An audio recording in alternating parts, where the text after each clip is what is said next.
Racism is becoming more and more normalized and accepted in America. So many people are coming on live TV and celebrating the fact that they're racist. And last night, another one we all know came on live TV and showed his true values. This is not a misunderstanding. It's the direction we are heading more and more every single day. So watch closely, because when he finally loses the argument, he drops the mask. But before we get to that, here's something else that happened today that is just as important. This is not today's main story, but it is a story you need to see. And after both stories, I'm going to connect them in a way that most people can't. See, Trump and the GOP just passed a real policy that hurts Americans of every background. Trump's so-called big, beautiful bill just passed the House by one vote. Now to more breaking news, this time on President Trump's so-called big, beautiful spending bill. House Republicans have successfully passed that sweeping domestic policy measure ahead of their Memorial Day weekend deadline. Lawmakers voted 215 to 214 to pass that bill, which includes $3.8 billion in tax cuts and some big changes to Medicaid. They pulled another all-nighter, launching into debate on the bill in the early morning hours today. The 1,000-page bill cleared the House Rules Committee yesterday after a marathon 21-hour session and some major revisions. Next, it heads to the Senate, where Republicans there have already raised concerns about the impact the massive tax cut and spending package could have on the U.S. debt. NBC News Capitol Hill correspondent Julie Sirkin joins us now with the latest on this. Julie, wow, talk about a marathon session.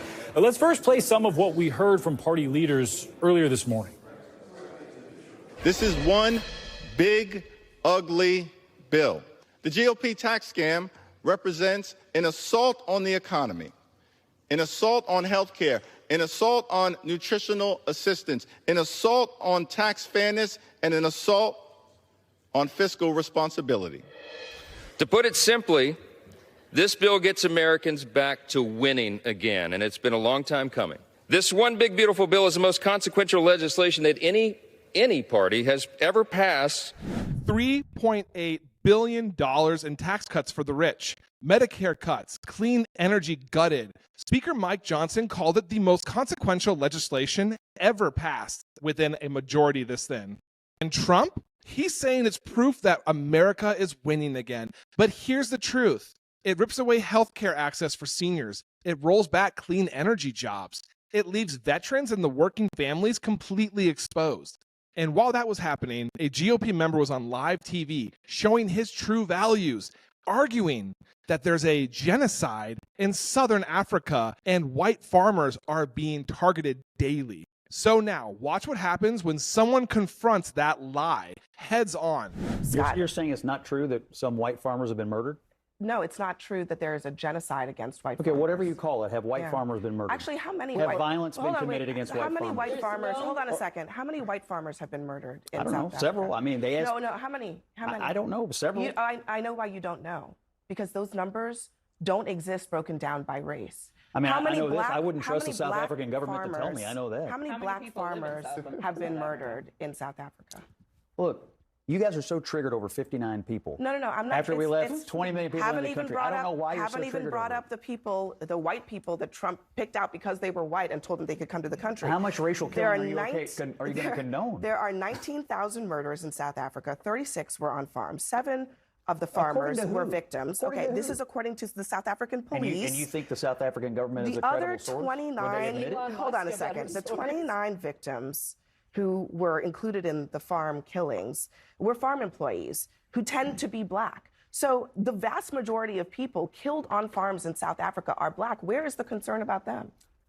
The concern is that there are white farmers who have had violence committed against them, and they're being threatened. They're being threatened every single day. There's 59 people, hold on a second. And you're triggered about 59 people, and I don't know why. I haven't mentioned anything about 59 people. That's why are you only concerned about white people? I'm only concerned about this story because these 59 people asked for status. They're getting status, and now everybody's freaking out about it. They didn't ask for anything. This was never about facts. There is no white genocide in South Africa, according to the South African Police Service. But Scott doesn't care, because these Trumpers, they eat up whatever Trump gives them. And this pattern isn't just dishonest, it's dangerous.